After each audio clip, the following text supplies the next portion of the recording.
Ângela, é um prazer tê-la aqui. Muito obrigada por aceitar o nosso convite. Sim, estou feliz de estar aqui. Então, eu vou te apresentar em inglês. Ela é fundadora da Streamlix, é uma startup e é uma das mulheres mais importantes que trabalha na indústria da tecnologia. Em 2018, ela criou a Streamlinks, que trabalha para fazer com que o ecossistema de dados seja mais ético e mais honesto. Muito obrigada por estar aqui. Vamos começar perguntando sobre a New Me. O que você acha que mudou no ambiente de startups, de tecnologia, depois de uma década da New Me? E o que você acha que ainda deve mudar no futuro, para a próxima década? Não acredito que já faz 10 anos. Muitas coisas mudaram. Nós temos muito mais startups agora, principalmente as que são lideradas por minorias, que estão baseadas na indústria de tecnologia. Mas, além disso, nós temos muito mais investidores para as minorias. Então, são coisas ótimas, mas, infelizmente, o volume de capital que ainda vai para os empreendedores ligados a minorias, principalmente empreendedores pretos nos Estados Unidos, ainda gira em torno de 1%. Mas houve uma grande mudança em crescimento a partir dali, sim, mas houve muita inovação também. Empresas que estão pensando em outras formas de levantarem capital, como a Streamlytics, que é a minha terceira empresa. E uma das coisas que nós fazemos é que nós combinamos capital de risco que está sendo investido com investimento de crowdfunding para levantar capital vindo do público. Então, é algo inovador que está acontecendo na área de tecnologia, mas ela permite que a comunidade seja a proprietária, além de construir. Então, eu estou muito otimista dessas ferramentas financeiras como o crowdfunding, que são outras opções também, onde fundadores que são ligados à minoria não precisam ficar simplesmente esperar até que surja um investidor para investir na empresa deles. Você acredita que as grandes empresas de tecnologia, elas seguem trabalhando bem com o sistema da diversidade? Você acha que eles estão trabalhando com esse tópico de maneira séria com o pessoal de marketing? Como é que você acha que essas empresas estão lidando com este tema? Ótima pergunta. Eu sou uma pessoa de números. Eu gosto de analisar os números sempre, porque eles falam por si mesmos. Eu acho que há empresas que são seríssimas a respeito disso. Elas estão dedicadas e focadas para que os números sejam transparentes, mas mesmo quando os números não estejam crescendo, eles têm programas, eles contratam novas pessoas e eles estão fazendo tudo para implementar mudança. E eu acredito que, de fato, tem empresas que não, e é uma decisão de marketing. Principalmente aqui nos Estados Unidos, em 2020, quando nós tivemos todo realmente aquela aquele conflito racial por causa do George Floyd, as pessoas estavam muito rancorosas, muito tristes por causa disso, principalmente na área de marketing. Todos diziam: não é esse o mundo que eu quero viver, onde uma pessoa pode ser assassinada dessa forma. Então, o que eu posso fazer de forma proativa para assegurar que eu esteja fazendo com que a minha empresa seja diversificada e com todas as empresas sejam diversificadas? Então, nós temos muita gente boa, de fato, trabalhando e falando assim: olha, eu quero que o mundo seja melhor, esse é o mundo no qual eu quero viver. E com isso nós vamos fazer toda a mensuração do nosso processo, de todas as nossas instituições. Então, isso significa trabalhar de forma transparente. E tem muitas pessoas que estão utilizando isso, infelizmente, como uma oportunidade de marketing. Não é lá muito interessante, mas eles não estão progredindo muito. E eu gostaria de saber como é que você vê esse ecossistema fora dos Estados Unidos. Você já trabalhou no Vale do Silício, que é o melhor lugar para se trabalhar com isso quando falamos em tecnologia, mas quando nós olhamos as startups de minorias, como é que você acha que esse cenário é no mundo hoje? Como é que você acha que está sendo conduzido? Como é para você? Eu acho que a sua pergunta é mais ou menos sobre como que isso mudou. Eu não estou mais no Vale do Silício. muitas pessoas já não estão mais, porque essa mão de obra foi toda distribuída. Eu não estou com base em Miami agora. E lá nós sabemos que existe uma população latino-americana que tem feito coisas fantásticas em tecnologia. Isso eles estavam no Vale do Silício e agora estão baseados em outras comunidades. Isso traz bastante diversidade, não só na América Latina, mas também na área do Caribe.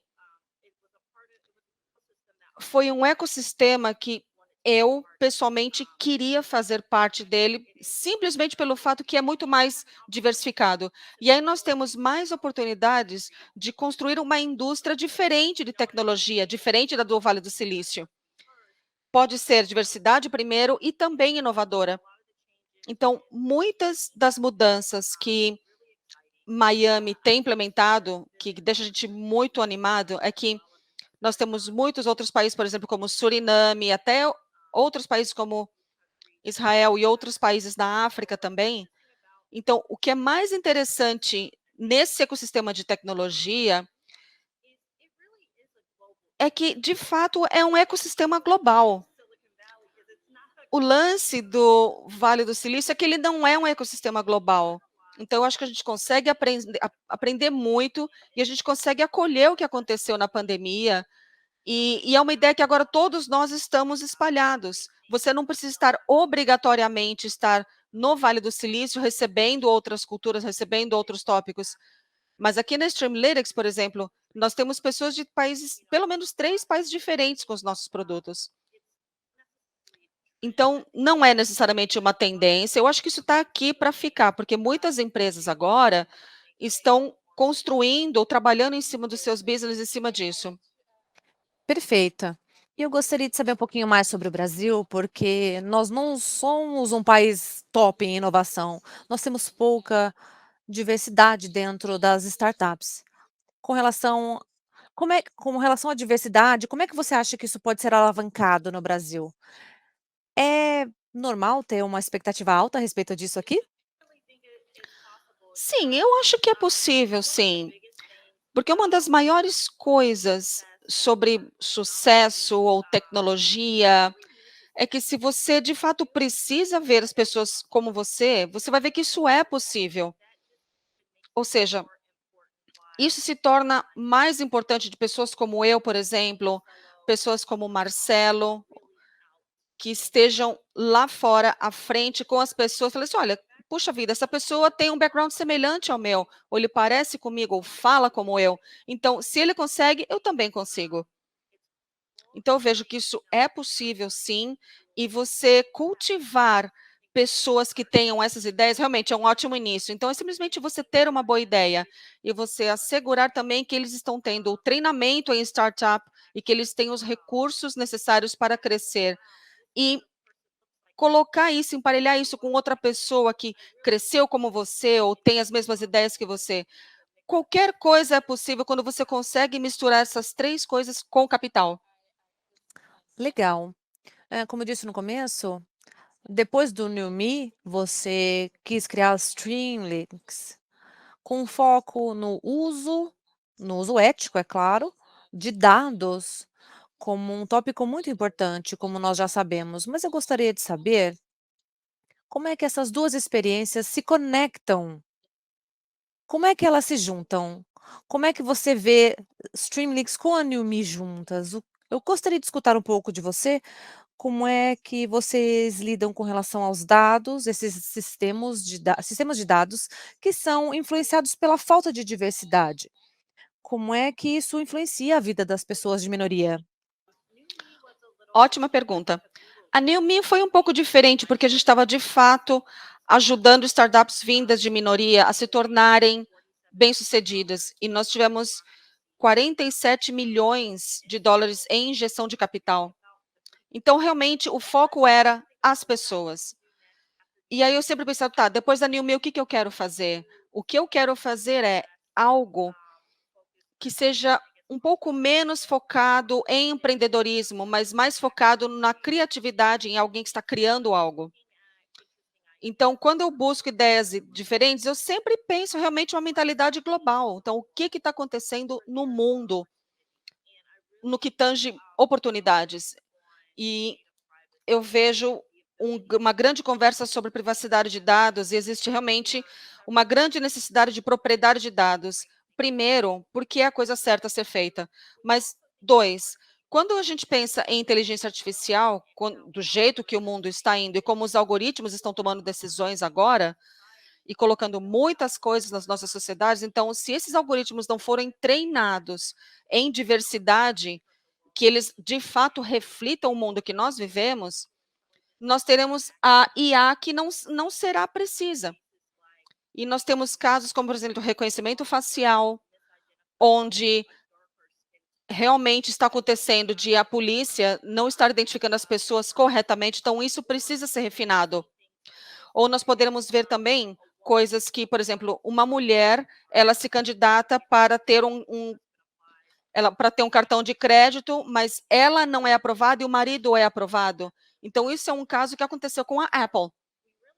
Então, a gente tem que ter essa consciência de que os algoritmos que estão sendo construídos, que existem também, existe uma empresa que, ela coleta os dados e, dois, é um recurso em que os algoritmos e os gestores de produtos pensam, não, tudo bem, a gente precisa treinar esse algoritmo aqui com este tipo de dados.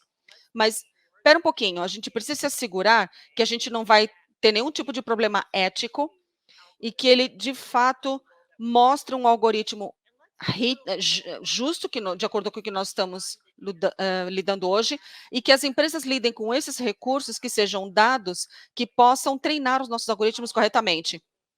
Sim, mas como é que nós vamos trabalhar com essas empresas grandes e essa indústria para fazer essas alterações todas? Primeiro, a gente tem parceria com o pessoal rotineiro, a gente lida no dia a dia. Então, eles fornecem os dados e nós pagamos por isso. Então, nós temos parceiros como o pessoal perto de você. Então, é o John, que mora aqui na esquina, eles têm dados e eles querem vender os dados deles. Então, nós compramos esses dados. Então, esse é o primeiro trecho. Nós estamos fazendo parcerias com pessoas normais. Depois, nós unificamos, fazemos uma limpeza nesses dados e nós talvez ofereçamos isso para uma outra empresa que também queira usar esses dados. Então, por exemplo, uma empresa de inteligência artificial quer treinar os dados ou treinar um algoritmo para que isso tenha uma aprovação, por exemplo, nos arquivos da polícia. E isso pode esbarrar em dados como renda familiar, o que o pessoal está fazendo em casa. Então, como que esses dados são alimentados para o algoritmo? Para fazer diferença, ou seja, ela merece ter um cartão ou não? E aí nós damos um feed de dados, nós não damos dados individuais. Então, não é a Juliana, não é a Angela. É um grupo de dados, é um pool que ainda é privativo, ainda é secreto, mas o que eles verão aqui é que, por exemplo, é uma mulher em Miami, no estado da Flórida, ou no sul dos Estados Unidos, que ganha esse volume em dinheiro, que tem cerca de 40 anos e sempre faz compras na Amazon 2, 3 vezes por mês. Então, eles terão esse tipo de dados dos algoritmos, comparado com Angela Benton, que tem 40 anos, mora em Miami, e ela está fazendo tudo isso. Então, é menos sobre o indivíduo. E a gente tem que se assegurar, e nós estamos assegurando que a gente está fazendo parceria com as pessoas certas, mas também para valorizar esses dados e para assegurar que eles estão, de fato, mostrando que os dados valem. Sim, e isso seria a minha próxima pergunta, porque eu fico aqui imaginando se as pessoas têm a consciência de o quanto é que essa informação que eles dão, que eles fornecem na internet, tem de valor. Você acha que as pessoas têm essa consciência do valor das próprias informações que eles fornecem? Nossa, muito legal essa pergunta. Eu acho que as pessoas têm uma ideia. Eles sabem que eles possuem dados e eles sabem que empresas estão ganhando bilhões de dólares em cima desses dados, mas eles não sabem exatamente o que ou quanto, mas eles sabem que valem. Então, essa é a primeira coisa. A segunda é que existem milhares de empresas diferentes que podem dizer assim: deixa eu comprar os teus dados. E a gente vai pagar $1 ou $2 pelos teus dados, que não é lá muito dinheiro.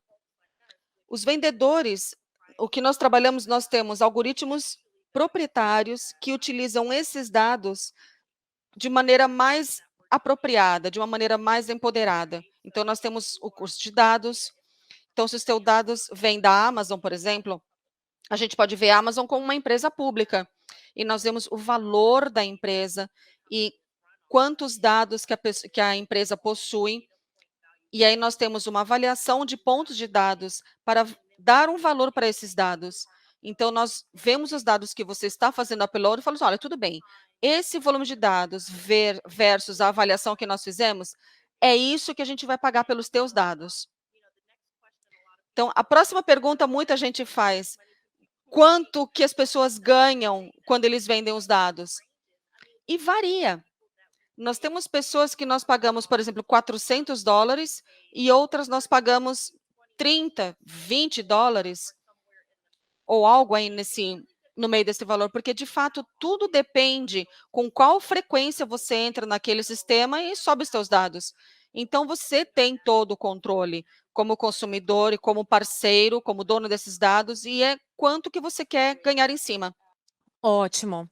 Bem, infelizmente, está acabando o tempo, então eu vou fazer a última pergunta. Em primeiro lugar, nós estamos recebendo perguntas de empreendedores aqui do Brasil. Gilson Rodrigues, ele é dono da G10 Bank e trabalha no Brasil, e ele fez a seguinte pergunta, que eu acho que é importante. As ONGs ajudam com treinamento de empreendedores e também atuam em favelas, e eles são servidos de maneira muito porca pelo mercado. Por exemplo, e eles têm muito potencial, sabe, mas recebem pouca ajuda, mas se eles têm esse espírito, como é que você acha que a G10 pode receber mais atenção, mais investimento, mais parcerias? Como é que você acha que isso é possível? Essa pergunta é muito boa porque me lembra de muito do trabalho que eu fazia na New Me. Eu acho que muitas vezes é mais fácil você tentar focar no produto. Então, por exemplo, se o produto for um banco, mas o foco, o que está sendo impactado todo dia são as pessoas. Então, a ideia é como que você, de fato, pode ajudar as pessoas nas favelas, é importantíssimo, porque a empresa que ele construi, outras pessoas vão querer fazer parte disso. As pessoas, realmente, elas se movem pelo impacto que você provoca no mundo. Então, esta é a minha o terceiro trabalho que eu tenho com a Streamlytics. Muitas pessoas focam no dinheiro, quanto dinheiro eu consigo ganhar aqui, quanto dinheiro eu consigo levantar e qual é o tamanho de uma empresa. Mas, enfim, o foco maior são as pessoas. No fim, são as pessoas. Então, acho que se ele focar, de fato, em ajudar as pessoas nas favelas e amplificar essas histórias e também atrair pessoas que tenham mentalidade semelhante, que queiram ajudar na causa, vai funcionar. Perfeito. E só para concluir, eu gostaria de saber, como é que é a internet que o mundo precisa, no ponto de vista que você tem? A sua pergunta é sobre, oportunidades na internet, é isso? Não. Como é a internet, o ecossistema das startups tecnológica? Qual é a internet que esse pessoal precisa para o futuro? É uma ótima pergunta para o final, porque isso realmente ele alinhava tudo o que eu falei antes. Eu, pessoalmente, como investidora, eu me interesso em empresas que estejam mudando o mundo, em empresas que estejam trazendo o impacto, em empresas que estejam fazendo isso de maneira cuidadosa. Eu não sou uma boa investidora em pessoas que queiram trazer, por exemplo, fazer uma clonagem de uma rede social, ou pessoas que queiram construir um outro Twitter. Isso é algo que eu não estou pessoalmente interessada como investidora, ou até mesmo como empreendedora. Então, eu normalmente me conecto, por exemplo, tem muitas oportunidades que as pessoas podem, de fato, ligar com outras pessoas. Agora, o mais interessante, se a gente observar a internet agora e toda a indústria de tecnologia como um todo, veja, nós começamos como Web One Data, E nos Estados Unidos era uma coisa muito ligada à comunidade, ela trazia muito distúrbio, mas era impacto, era sobre comunicação, de construir relacionamentos. Agora, quando nós viemos para o Web 2.0, a internet era mais ligada como mostrar e conectar com pessoas e compartilhar, e também construir negócios em volta disso. O que é muito interessante, o que eu estou interessada agora é o movimento da Web 3.0, é na validação. Ou seja, para mim, realmente isso lembra muito do One Data, é uma oportunidade gigantesca para a gente voltar para o básico, para inovação em tecnologia, e que é de fato focado nas pessoas, em conexão, em justiça e igualdade. Você acha que nós temos pessoas o suficiente pensando nisso no mundo? Com certeza.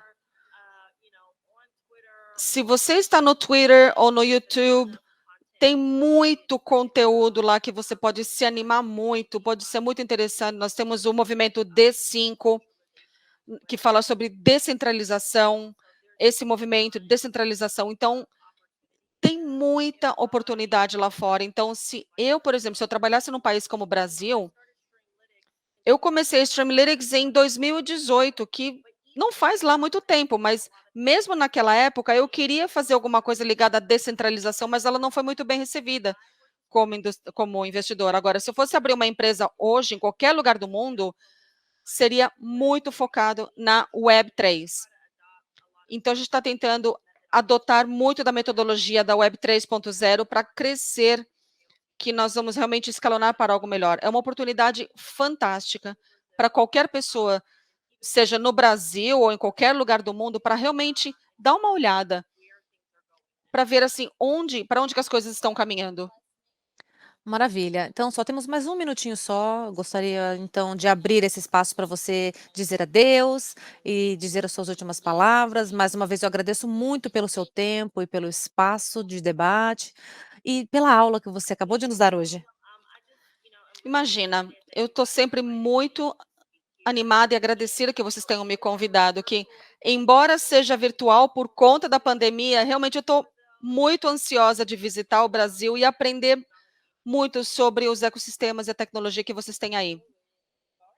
Bem, obrigada. Então, eu também não vejo a hora de encontrar você pessoalmente, viu? Muito obrigada, Ângela, pelo tempo, pela presença, mais uma vez.